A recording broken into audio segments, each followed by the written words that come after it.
Distinguished speakers, guests, and colleagues, ladies and gentlemen, good morning.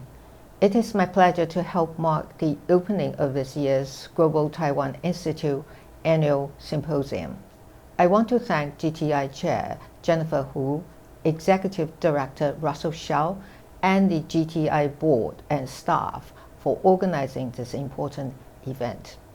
I also want to thank all of you here in person and online for your work to strengthen Taiwan-US ties. The relationship between our countries and peoples has never been more important, nor have your efforts ever been more necessary or timely. As we speak, the rules-based international order faces unprecedented challenges. Russia's invasion of Ukraine has underlined the gravity of the threat posed by the authoritarian states. This threat is increasing in the Indo-Pacific region amid continued authoritarian expansion. China's persistent military exercises, gray zone operations, and incursions with military personnel, weaponry, and drones into the areas around Taiwan undermine the status quo across the Taiwan Strait. These irresponsible actions encroach on Taiwan's sovereignty and threatens peace and stability in the Indo-Pacific region. They also endanger air and maritime safety, as well as international trade, in an attempt to erode international law and norms. It is heartening to know, however, that Taiwan is not alone in facing such aggression. We deeply appreciate the support from administration and elected officials in the US, who, together with friends from G7 nations and many other like-minded partners around the world, condemned China's military provocations. I also want to take this opportunity to thank the Biden administration and members of Congress from both sides of the aisle for upholding the US commitment to Taiwan's security under the Taiwan Relations Act and the 6 assurances. Over the past year, Taiwan welcomed a number of important US military arms sales designed to help us address and deter aggression. But we will not depend on others to come to our own defense. That is why I want to reiterate that Taiwan is fully committed to protecting our security and maintaining our democratic way of life.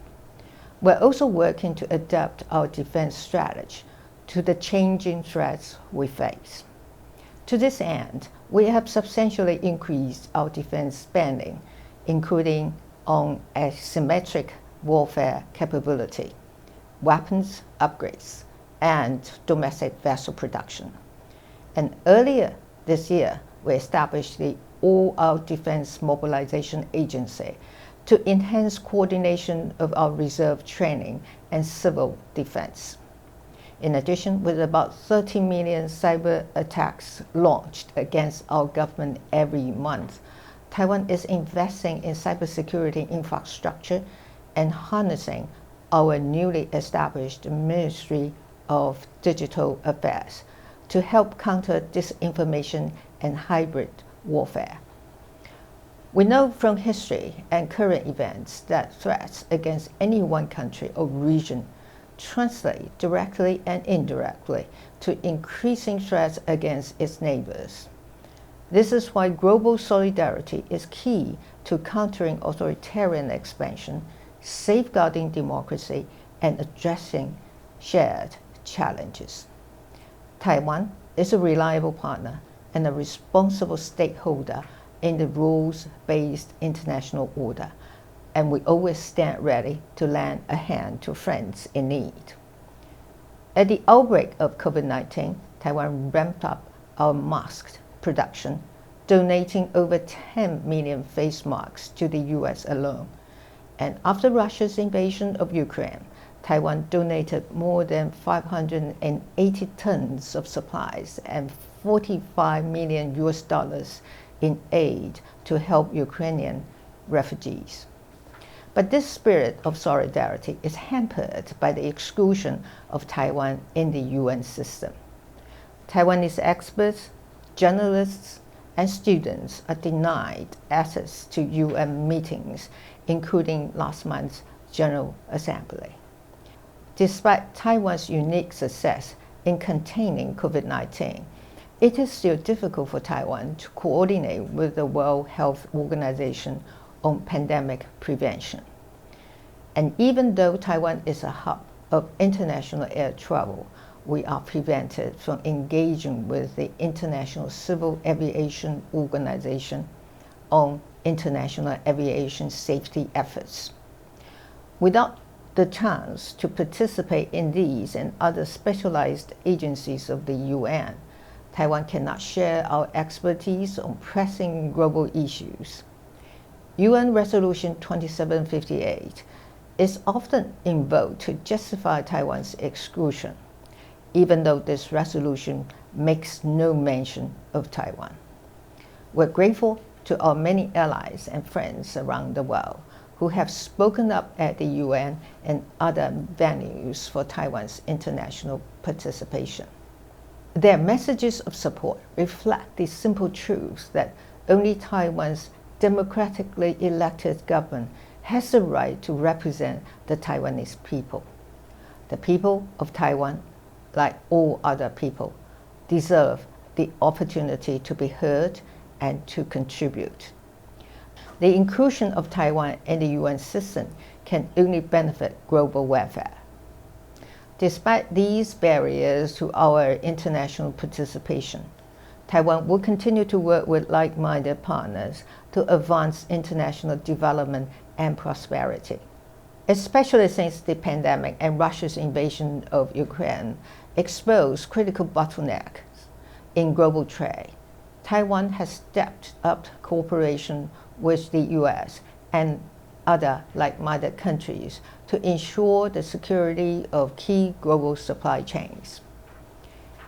Building on years of cooperation under the Taiwan-US Trade and Investment Framework Agreement and the Economic Prosperity Partnership Dialogue, we launched the US-Taiwan Initiative on the 21st Century Trade earlier this year.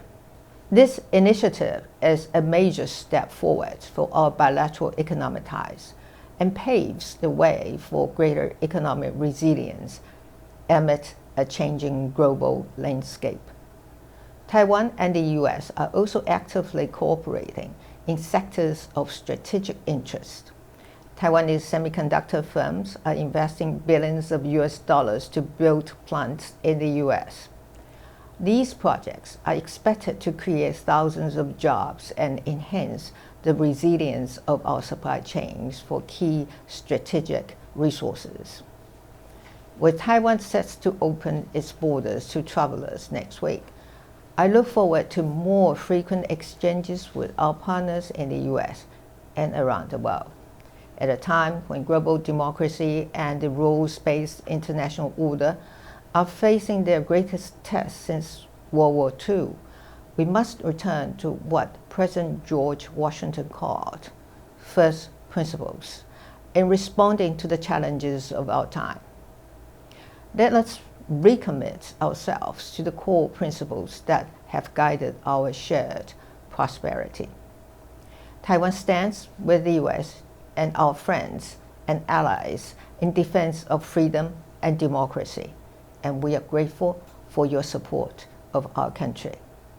Once again, I want to thank GTI for the invitation to speak, and all of you here today for your work to promote engagement with Taiwan. I wish you all the best of health and a productive annual symposium. Thank you.